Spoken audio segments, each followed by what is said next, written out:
Excited for today's conversation. We're going to be talking about pricing. This is an exciting conversation for a lot of people because really people get super sphincteric when you start talking about what things cost. In other words, what do you price your services at, right? So today we're going to get into... Hello and welcome to the Remarkable CEO Podcast, a show dedicated to chiropractors who want to transform their job into a business so that they can have a remarkable practice as part of a remarkable life, not instead of one. With your hosts, Dr. Pete Camiolo and Dr. Stephen Franson.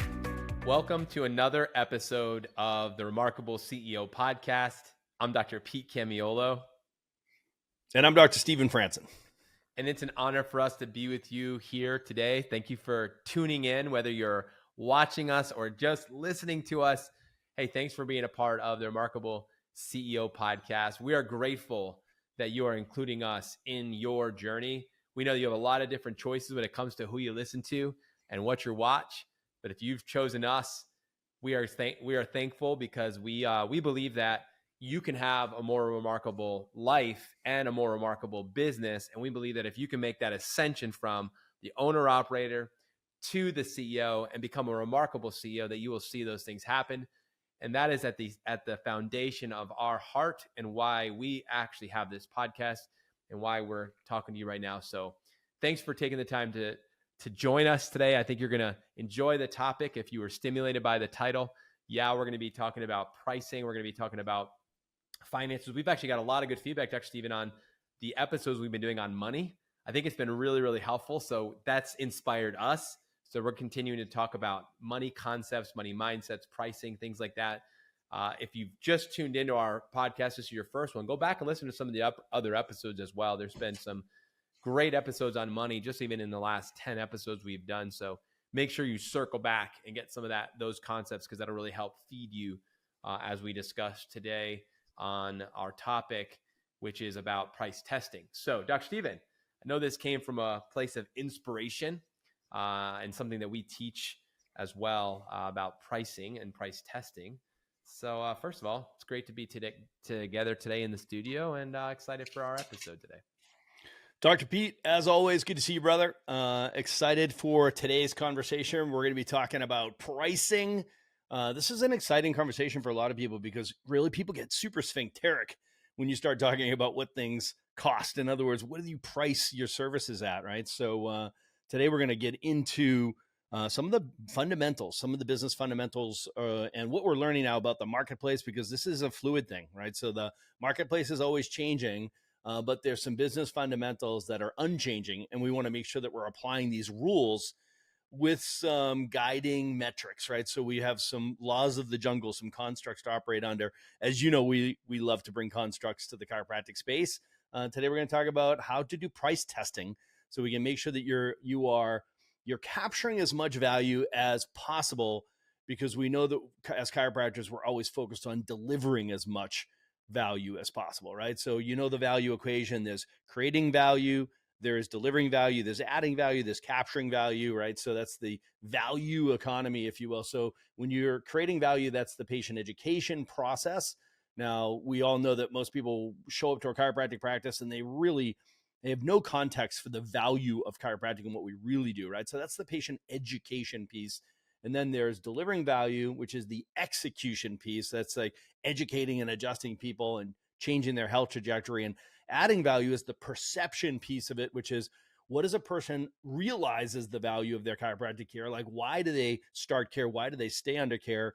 And then, of course, there's capturing value, which is the transaction component of this, right? So it's what that means, getting paid for the awesome works of service and love that we provide in our community. So, I think chiropractors should be the second highest paid people in town. We've got the second most important messages in town, right? So, and we just make such a huge impact with the families, the people that we get to take care of. So let's make sure that you're capturing as much value as you are delivering, right? Because money follows value. And, this is ultimately where the rubber hits the road, so to speak, is what people are willing to pay for your services. So let's go over some rules of thumb so that we're not just making it up as we go, because it turns out that people will pay a lot more than we probably expect. Yeah, Doc. I mean, I'm going to just I'm going to go off of a little bit of what you just talked about, and I'm going to go back to the heart for a minute. So let me ask you a question. Is chiropractic care more valuable today than it was 10 years ago? Think about that for a minute. Is chiropractic care more valuable today than it was 10 years ago, 20 years ago, when you first got into practice, whenever that was? And I want you to think about that. I know from my side as a chiropractor who sees what's going on in the world around me, and I see what's going on with people and their health, I will tell you, that I know and I believe that chiropractic, the value of chiropractic has increased significantly in the last 10 years. If you think about the cost of being sick, the cost of disease, the cost of it actually has gone up tremendously. And so if you think about the cost of, or the value of health and helping people get and stay healthy, that has only increased. And if we see also the fact that there are more subluxated, toxic, and deficient people roaming the earth now than ever before, it also is convicting to me that we have to do even more. We have to do a better job of reaching the people and providing the service, but also capturing the value for the services that we provide, because the alternate options aren't good. And so if you think about it right now, as a chiropractor, your value that you provide is actually even more valuable than it's ever been in history. The question is, and Dr. Stephen presented this, when you look at the economy of value in your business, are you creating value? Meaning, are you educating? Check yourself on that. How are you doing if you audited your business on creating value? Or have you gotten fatigued in that area? When it comes to delivering value, are we executing with excellence? Have we lowered any standard at any time when it comes to delivering value? Or do we continue to look for more ways to deliver value in a higher level in the experience for the patient? Number 3, are we adding value? Are you continuing to add value? When is the last time that you ask a patient, why do you get adjusted? Why do you choose to see the chiropractor, us specifically, regularly? Why is this important to you to be under regular chiropractic care, you and your family? Asking questions like this will tell you a whole lot about the adding of value, how much value you've added to someone's life. And then the last one, which we're going to dig a little bit deeper into, is the capturing of value, which we talk about being in fair exchange. And so if chiropractic care is truly priceless, we like to say it's priceless, but if you had to put a price tag on it, what should it be? We're going to get into that today. So I just want to set the tone for this, just to say, hey, friends, as you're listening, recognize what you do is priceless, but you got to put a price tag on it. It's more valuable than it has been ever before in history. So let's get our pricing right. It's time to get it right. And I think some of you are going to leave this call today, this episode, this podcast, and you're going to have to go back to the drawing board and actually really relook at where you're at right now. So the timing couldn't have been better, because guess what? It's about value, and it's time to capture more value. I love that you went there, Pete, because, the reality is that the demand for chiropractic care continues to go up. The need for chiropractic care is something that we all know as chiropractors and appreciate as chiropractors, that the need has gone up tremendously, right? So, and let's face the facts. Here's the truth. You're getting better. You're a better chiropractor now than you were 5 years ago, 10 years ago, and your team is getting better. Your patient's experience is getting better in your practice. Your services are getting better. Your outcomes are getting better, right? So of course, all of those things, everything else holding the same, holding true, you should be increasing your prices. But here's the kicker. Like, you were probably undercharging to begin with, right? So here's what we know, right? So here's what we know. So when you look at the pricing in your practice right now, so what do you charge per visit? And from that, and the other services, like, so whether it's an examination or it's an x-ray or it's an adjustment, or, however you frame it, just think like super high level with us. You're probably undercharging. And there's a few heuristics here that I want to share with you. Something that I heard here recently, which I found fascinating as I was doing this price study, is that 65% of your patients wouldn't even notice if you increased your prices by 15%. They wouldn't notice, they wouldn't care, right? So, for most of you right now, you're like, oh my gosh, wow, let's increase my prices by 15%. Really, 65% of my patients wouldn't even notice. Think about it. Most of them would not notice, right? So yes, that leaves 35% of people that you'd have wailing and gnashing of teeth, right? So we know that that's what's going to happen. But you know what? Don't mistake a complaint for an objection.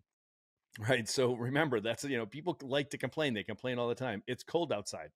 Put a coat on. It's hot outside. I get it. Wear dress appropriately. Right. So don't mistake a complaint for an objection. We always want to solve everybody's, complaints. Don't try to solve complaints. Listen to them. Right.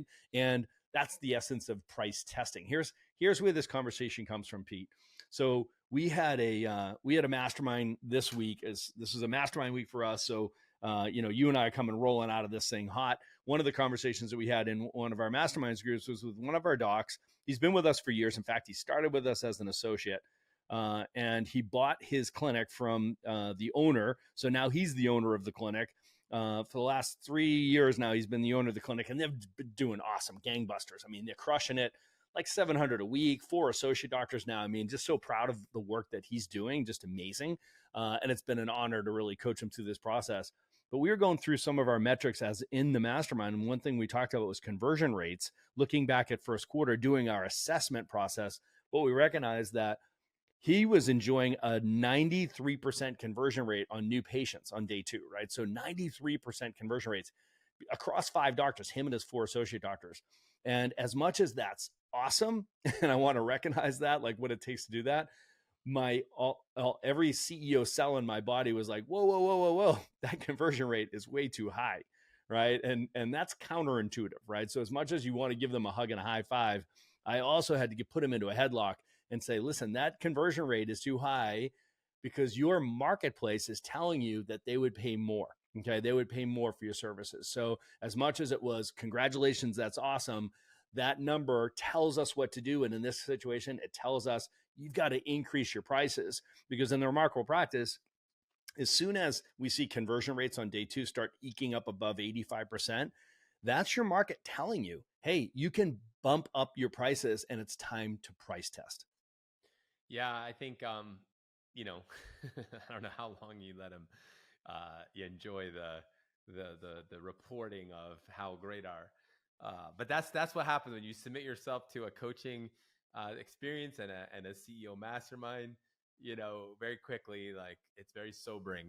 But the good news is that you're putting yourself in an environment where there's always room to grow. There's always room to improve. And while we celebrate that achievement and that accomplishment, it also exposes where we need to grow. So this is an interesting thing. Sometimes we look at only the stats that are down, right? And we think, oh man, we got to really work on these stats. These stats are down, but what about the numbers that are up and what that tells you? So it's a cool concept. So first of all, I want to speak to you as you are listening. Number one, do you have your numbers? And do you know what your numbers are? And do you know what the standard is for conversion? And are you actually converting people, true conversion, which is another metric to measure? And then where are you at with the prices then? So Doc, like you said, I think for me, when I think about pricing, I think about, well, what are the other chiros in town charging? And then I would base it based on that, right? That's a general rule. That's how most, or maybe you were a part of an organization and they said, what are people charging these days? And you're like, oh, this, okay, cool, I'll charge that. So let's talk a little bit about like how you actually come up with pricing in the first place, because I think that's a good place to start. Like, how did you arrive at your current prices and what should they be? And then what to do when if you recognize that your prices are too low, which we're going to assume most of us are undercharging for what we deliver. What would be a good approach to the price, right sizing your pricing? Because I want to come out of this meeting, Dr. Stephen, today saying, hey, I've done an audit assessment and I've recognized, you know what, I need to right size my prices. And this is why. I want to have an intelligence around that so that I can tell my team what we're doing and why. And if a patient ever has a complaint or an objection, we can actually have a really intelligent conversation with them as well. Yeah, no, it's great, Dr. Pete. And, so the reality is that we're going to be talking about there's a whole landscape of practices here and how they run their businesses as far as, you might have, the majority of your practice might be third-party pay, right? So there might be a lot of insurance. And well, guess what? The insurance company's going to tell you what you charge and what they pay, right? So I know that that's a lot of people are thinking right now, or maybe it's a cash-like practice, or it's a cash practice, like the whole gamut, the whole spectrum here. So if you're wrapped up in third-party agreements, you have a relationship with an insurance company, they dictate what you can charge or what they'll reimburse is what matters, right? That's a different conversation, and it just highlights another limitation of working with insurance companies, because they're going to dictate to you and your business what you charge and what they'll pay, what they'll reimburse. So entirely different conversation. But even to that practitioner, remember, there's also, as you get people out of, what they would consider medically necessary care, which is probably another podcast episode, so you get people into corrective care, you get them into wellness care, into maintenance care, people start paying out of pocket. This is really, this is a different terrain. And in addition to adjusting, what other services are you offering? Are you doing supplements or hard goods, or, do you have a trainer in your office, what have you, like a weight loss program or anything else like that? So this applies across the board. We're just talking about as a business owner to business owner right now. Let's look at your prices and ask yourself, have I been testing my prices to find out exactly what the market will bear? All right, so let's talk about like price testing. Like when you've determined, all right, so I need a range to work with, like when it comes to my conversion rates, for example, we've talked about, like in the Remarkable Practice, we talk about there's a range of 75% to 85%. That's your desired range for conversion rates on a day 2 with a new patient. Anything below 75% is going to tell you to take action. In other words, look at your process, look at your procedure, look at your people, look at your training, right? So, that's underperforming, right? So you start, getting between 75 and 85, that's where you want to be. You start getting north of 85, you start seeing 90, 92% conversion rates. That's also telling you to take action. And the action that we're suggesting here is one of the things you should look at is increase your prices, right? So you might also look at, like, are you making it too easy for people to start? So you end up with like, buyer's remorse and people dropping out of care right away, what have you, right? So that's again, an episode for another day. Right now, let's just talk about pricing. It's usually an indicator that, the market would bear more, right? They would pay more. So you start this price testing, process. So you bump your prices up a bit, right? So as you're bumping the prices up, Dr. Pete, there are other numbers that we want to watch, right? So the story, one number is a fact, two numbers are a story, right? So if the one number we're looking at is increasing the prices, obviously, what is that going to impact? You're going to see that that's definitely going to impact collection visit average, right? So it's going to impact your revenues, right? So those are direct impacts. But what kind of indirect impacts could it have? The first we've talked about is conversion rates. You got to keep an eye on the conversion rates and make sure that, like, hey, what if that conversion rate drops down from 92 down to 86, down to 85? Okay, right where you want to be. You don't want to see that thing dropping down, to 80, 75. Then you just push too hard on that thing, right? So you're stress testing the marketplace by doing that. So conversions, new patient conversions, that's going to be one side of the equation that we're going to look at to make sure that as you bump your prices up, you don't undermine your conversions, right? But on the other side of it is you also want to look on the retention side of things. And you want to look at, if I bump up my prices, how does that impact my stick rate? Okay. So stick rate is, another way of saying retention or patient visit average, right? So with stick rate is a metric that we use to measure like 30-day stick rate. Like for people that start care, what percentage of them make it to the 30-day point? 60-day stick rate, so for people who start care on day 2, what percentage of them make it out to 60 days? 90-day stick rate, 4-month stick rate, which in the TRP system we call the R4 stick rate, right? Then R5 stick rate. Like, so these are all stick rates that you should have a record of. If you're really watching your practice, like you love to say, to grow your practice, you got to know your practice. You've got to be able to look ahead and say, what are those stick rates? And keep an eye on those things. So as I bump my prices up, I'm going to watch not just my revenues grow, right? What I'm going to do is I'm going to look and I'm going to say, how does this impact my conversion rates for new patients starting? But also, what are the implications of my, how would that potentially erode the retention, which is the long game, the long tail, which of course is ultimately our objective, to create ideal patients and collect ideal patients. So we don't want to undermine the long game by bumping up the short game, right? Bumping up the prices involved in the initial conversion. So two things then, Doc, that come up is, okay, so how do you determine that it's right? And you gave a great example with the percentages. So, you brought up a few different percentages. You brought up conversion percent. We talked about you looking at your value, like the value per the collection visit average. We also looked at your PVA. We're looking at that. We're looking at stick rates, 30, 60, 90, 4-month stick, 1-year stick. We start looking at these numbers. So the first thing you have to look at then right now is, what are those for the business right now? Where are you at? So don't just look at your prices. What Dr. Steven is saying is, yes, look at your prices, but look at it through the lens of these key metrics, these key KPIs, to say, okay, where is the business performing right now? Now, some of those numbers may be down. You may be below 85% with your conversion percentage, your collection visit average. Some of these things may be down. That may also be an indicator that you need to increase pricing as well. Maybe it's not being valued. You're not being valued for what you do. And that actually could be an issue. It could be a training issue.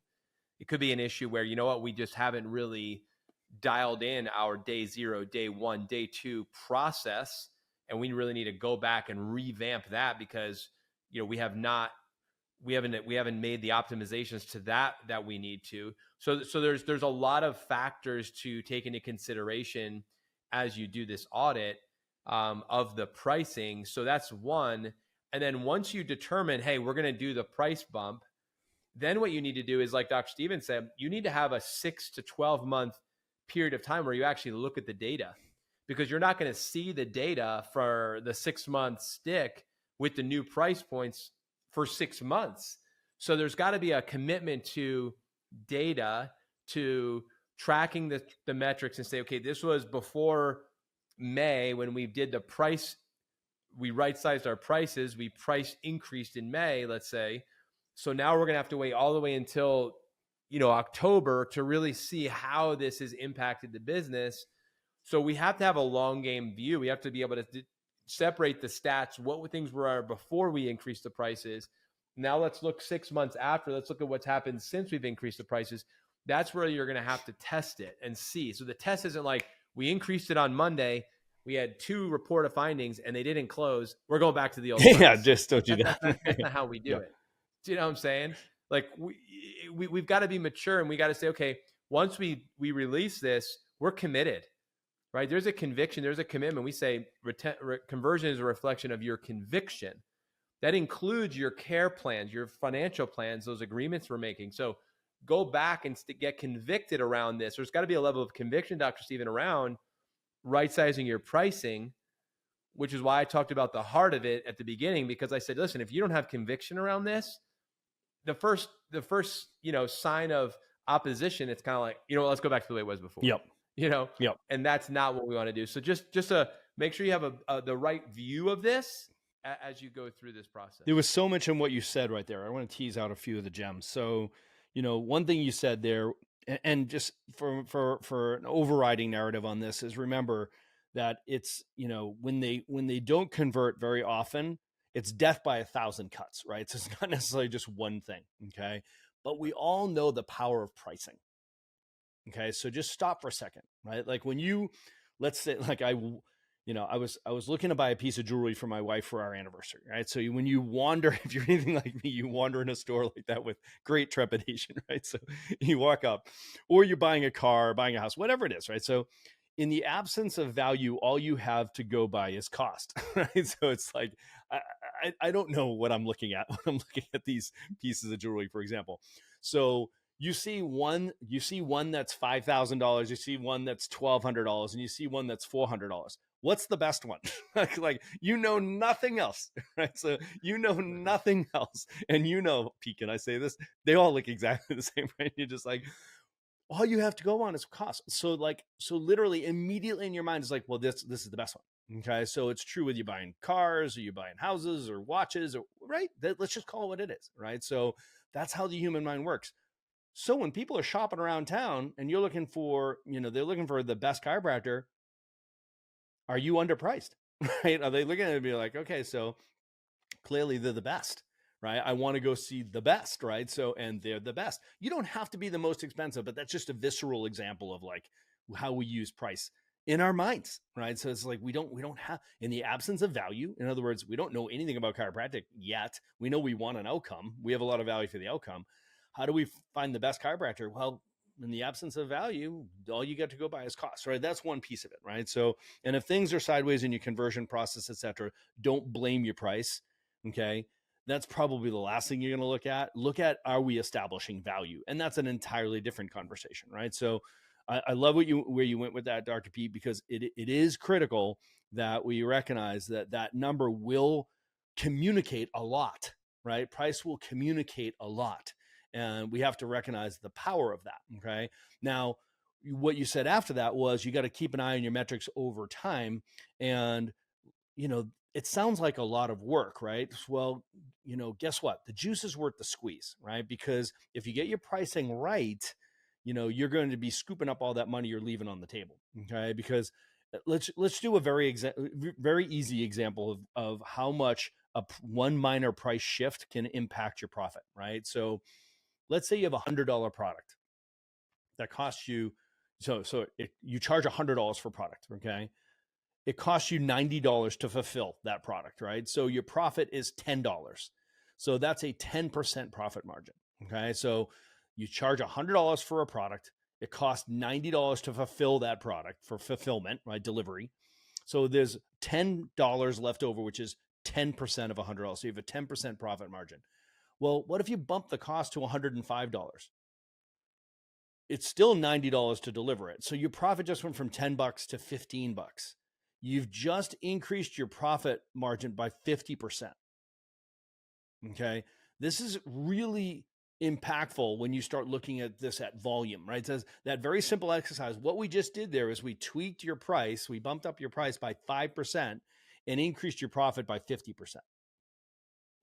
Okay, so you've got to embrace the fact that this has a lot of impact when you start, multiplying it by 1,000 products, right? So as you look at the amount of particle movement that you're delivering through your practice, right? Doc, tell you what, when it comes to price testing, as much as you need to apply the knowledge that we're sharing with you on, in this episode, for some of you, you're like, man, I need to take a look at not just my pricing, but my process. I got to look at my people delivering my process. I got to keep an eye on my metrics, and I can never take my hands off the wheel. I've got to be watching that dashboard of my business over time.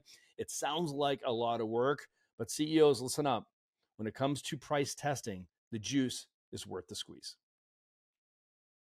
Please stick around for more business insights from this week's bonus interview with our remarkable success partner, dedicated to helping you more successfully help more people. Enjoy. All right, remarkable CEOs. So today I'm honored to be in the studio with an amazing success partner, one of our incredible supporters of the Remarkable Practice, Remarkable CEO for many, many years. Dr. Stephen Kirby with Chirolaunch. We're going to talk business. We have two things we're going to talk about today, I believe, that are going to really energize you as a listener to our program. Number one, we're going to talk 4 seasons as you are listening to a CEO, and he is going to share a bit about his journey and launch, build, scale, exit more than once, multiple businesses within our space, but in the chiro space, serving this industry for many years now, successfully helping more doctors become more successful. So I believe that listening to this man will help you be more successful. So Dr. Stephen, thanks for taking the time to join me today on the Remarkable CEO podcast. Yeah, it's my pleasure. I've been around for quite a few years following you guys, and something really resonated with me and Bobby and Steve maybe 5 or 6 years ago, and I came out to my first event in Austin, Texas. So it was a good 20-odd hour flight. Got there about midnight, and then had to go into the seminar right away at 8 a.m. or something the next morning. I really didn't know what day it was, I remember, but yeah, it was awesome. It was only a very small event, and now watching how things have grown is pretty awesome. So I love that you have that history with us, that you remember the beginnings, and you were there here in the States. You also were obviously been in Australia when Doc was coming over there in the early days. And so talk to us a little bit about your business journey, your journey in business. And I know you had shared with us last time a little your origin story into chiropractic, but talk about your business journey. I'd love to get into your launch, because you've been through the 4 seasons. We talk about launching, building, scaling, exiting. You've done that, and you've launched, built, and scaled again. So talk a little bit about your journey, and then bring us up to speed kind of where you're at right now. yeah, so my journey really started when I was even in high school. I started selling things, very early days. Dad was of a sales and marketing background, but in pharmaceuticals, and he actually told me that if anything, if you're going to do anything, get into something that's more natural health, believe it or not. But he was a GM of quite a big pharmaceutical company here, and everyone knows ICI. They created DNA. He was the head of sales and marketing here in Australia when they had ICI Pharmaceuticals. So my background was going to some of these events where he would be the head speaker, and giving all their marketing and sales teams little things to do and little exercises to do. And I still remember these grown men and women getting around a table and building Lego together. He used to say there's no I in team, and he used to try and grab these reps together, because salespeople like to kind of do things themselves and just sort of have this authoritarian way. And he had this way of getting them all together. So from a young age, I was going to some of these really big events with some pretty key speakers all around the world, from the Mediterranean to the States. I was pretty lucky, so that was the beginnings. And when I got into chiropractic here in Australia, marketing was like a really bad word. A lot of people thought they couldn't actually create offers, or they couldn't do anything to get people in. It was just, treat them well and they will come. And we all know that that's not really scalable, right? We need predictable outcomes. So that's where I started working on, a solution, whether it be, I was doing screenings and all those sorts of traditional things, but we started to put together, website and digital, assets to actually get new patients to come in. That was within our very strict guidelines at the time, which are now starting to change. I started, in my first practice, and, I had a young daughter, and first year out, I'd taken over a practice in Geelong, which is about an hour out of Melbourne, where we live now. And within the first year, we grew by 30%. And that was my first ever practice. I'd never, worked for anyone or anything like that. So that was where we began. Wow. So then from that origin, that first practice, what happened then from there? Did you stay there? Did you move on? What was the next steps?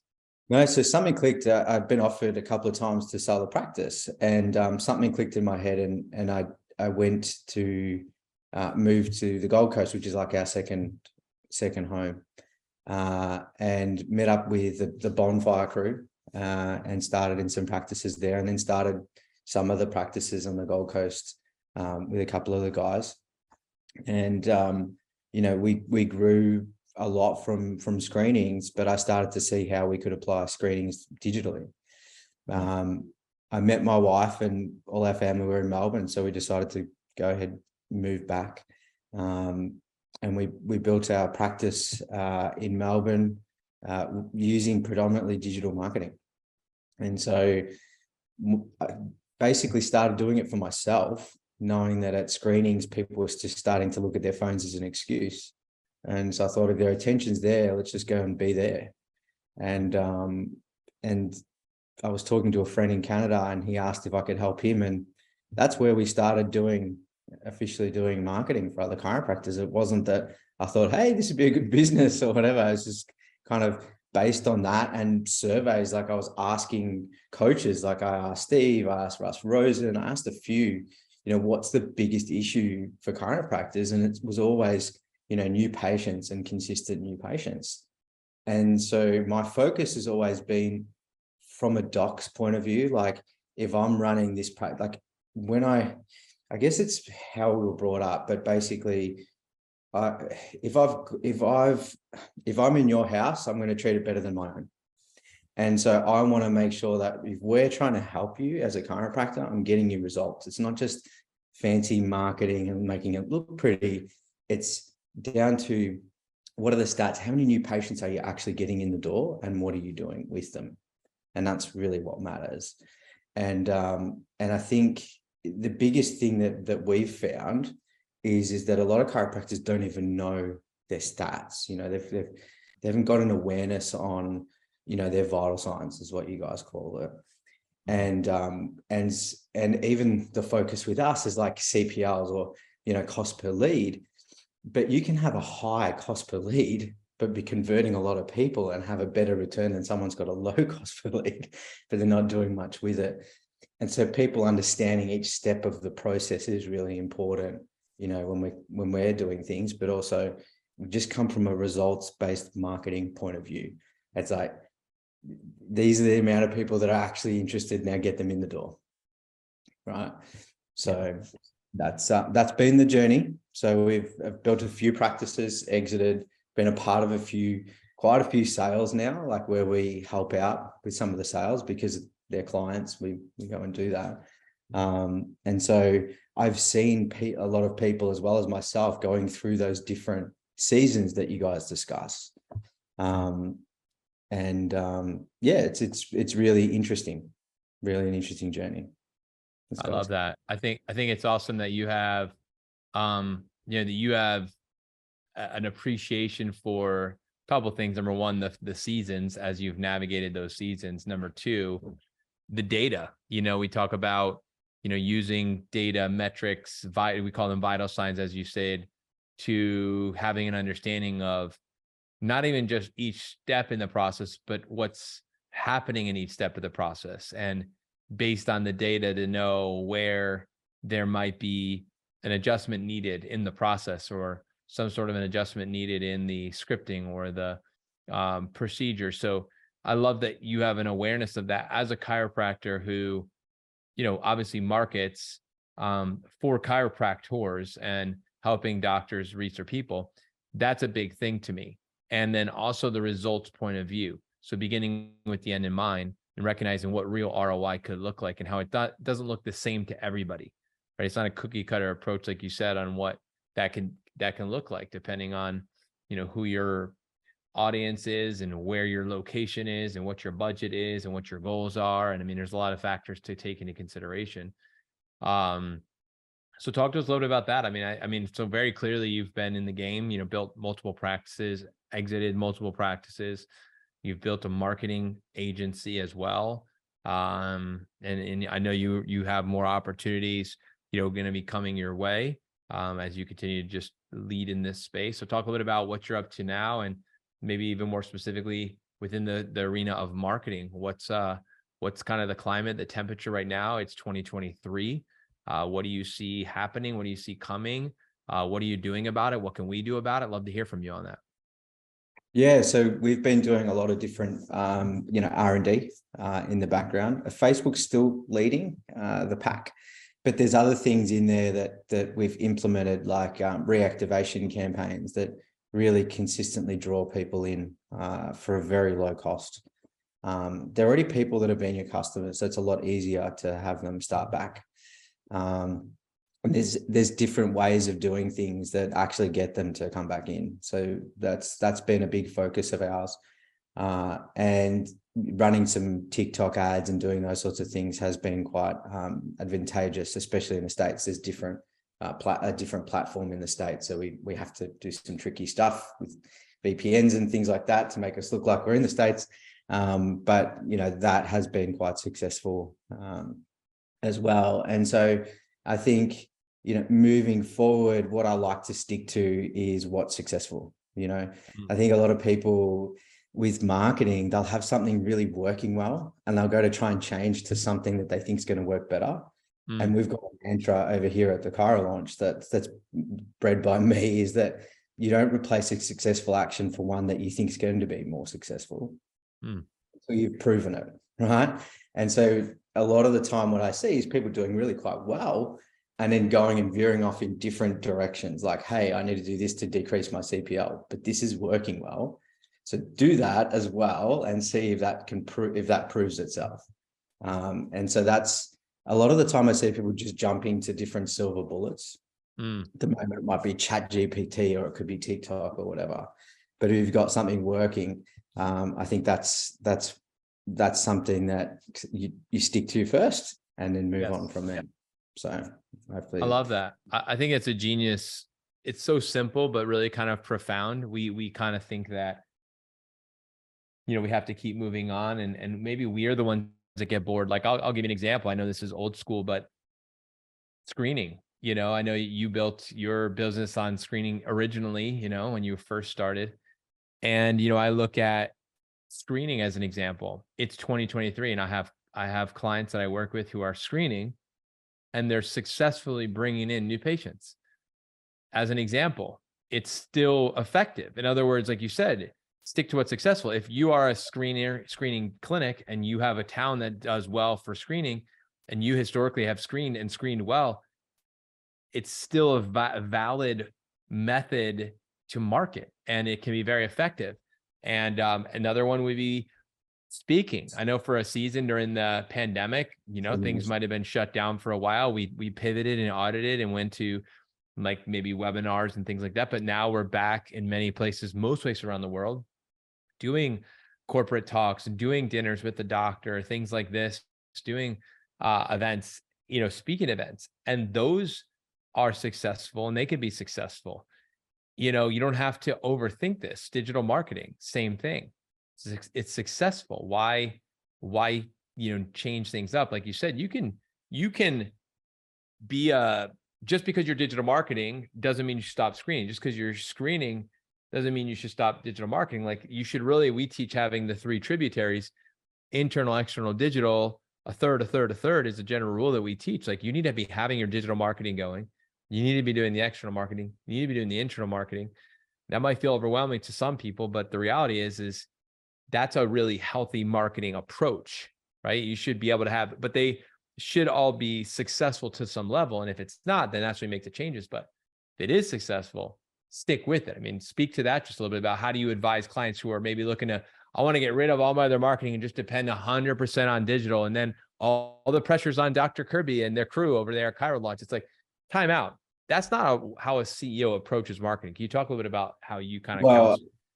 Let's be honest, like a lot of the time they do. And a lot of businesses that we are working with are relying just on digital.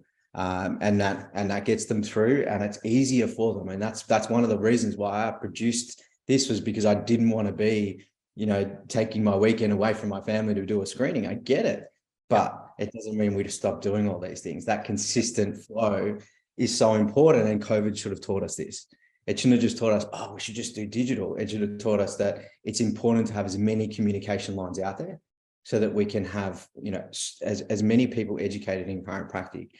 I remember the first chiropractor I worked for, amazing guy, still working, Dr. Victor Portelli. He used to see like 200 people in a day when I was working there. And that was my first introduction to what, a true chiropractic clinic was. So I didn't know any different. And through university, I learned that that's not the norm, right?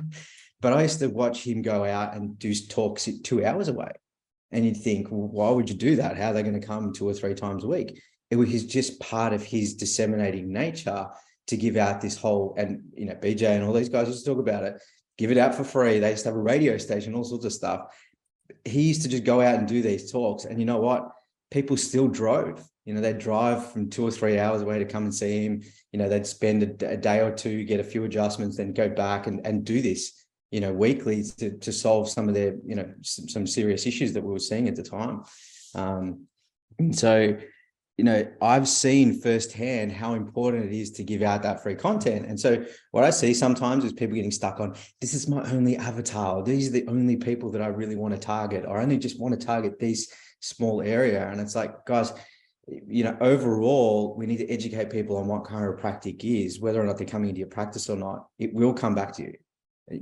I know that now, doing, so much marketing and being a part of so many practices. The people that do best are the ones that disseminate. Like, you can see a clear difference in stats with someone who's doing workshops and disseminating and doing everything, like giving us all the content that we need to actually scale what they're doing, and spending the money and not being a tight ass. That's a big thing as well. I mean, it's pretty sad to see that gyms spend more money than us marketing, and their returns are shit. So I think, these are just some of the truths that I see, Wow. This is what we work with. Good. Well, I'm glad that we have you in our space, because you talk straight, you tell the truth, and we need more marketers who know what they're doing, but also can counsel the docs and what they should be doing as well. As we navigate, an ever-changing marketing space, and the climate and the economies and the avatars, and how people are finding, like you said, you noticed at the screenings, people were actually looking at their phones, like, hey, what's up with this? Right. So paying attention to what's actually happening and where people are. How do our listeners to our podcast get in touch with you, learn more about you? I know you service clients worldwide. So what's the best kind of way for people to learn, take the next step with you? They can get in touch with me. There's two ways. Like, I'm an open book. They can look me up on Facebook. It's Stephen with a PH and Kirby. It's me with my kids, or my kids, sorry, as a profile pic, or thechirolaunch.com. Go along to that. Look us up, book a call, or reach out to us via there, and we can have a chat. It's pretty simple. Beautiful. Well, I appreciate the conversation. Always love speaking with you. Always love talking marketing. Like you said, still one of the biggest pain points for chiros worldwide, marketing, the generation of predictable new patients. And you're helping bridge that gap for many docs. So thank you for what you're doing to serve our profession. Thank you for being a success partner with us, which means that we align, we share values. We're on a mission together to help docs help more people. So thank you for all you're doing to help them and help us. And thanks for taking the time to be with me here today. My pleasure. Thank you. Thanks for having me. It's been good to watch the journey and you guys grow and us be a part of it in some way. So I will drop this, that things that are coming next. We're looking at doing more results-based, a payment for us as well. So you got where people pay per result. I think a lot of agencies out there are just charging those fees, which we do as well. But you got some people that are getting 100 odd new patients a month, and some that are getting 20 or 30. And so I think that some sort of allowance for whatever you're getting in the actual door makes sense. So that's kind of where we're looking at heading as well, just dropping a little bit of a hint. But wow, awesome. Well, I appreciate that as well. Very helpful to know. And we appreciate you staying up with all of that and being attentive to the clients and the results and the needs of the people. And I greatly appreciate that. So thanks for dropping the hint there. It's good. It's why we work with you. All right, listeners, thank you so much for tuning in and being a part of our Remarkable CEO podcast. As you know, every week you can tune in. We release an episode every Tuesday here in the States. And our hope is that we would continue to add value to you to help you on your journey to become a more remarkable CEO. So remember to tune in next week for the next episode of the Remarkable CEO podcast. Until then, God bless, take care, and have a great week. See you guys.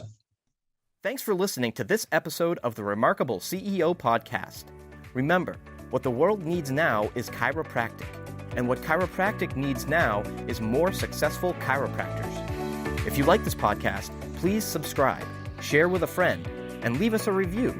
And if you'd like to connect with us personally, direct message us on Facebook, LinkedIn, or Instagram. Now go and be remarkable.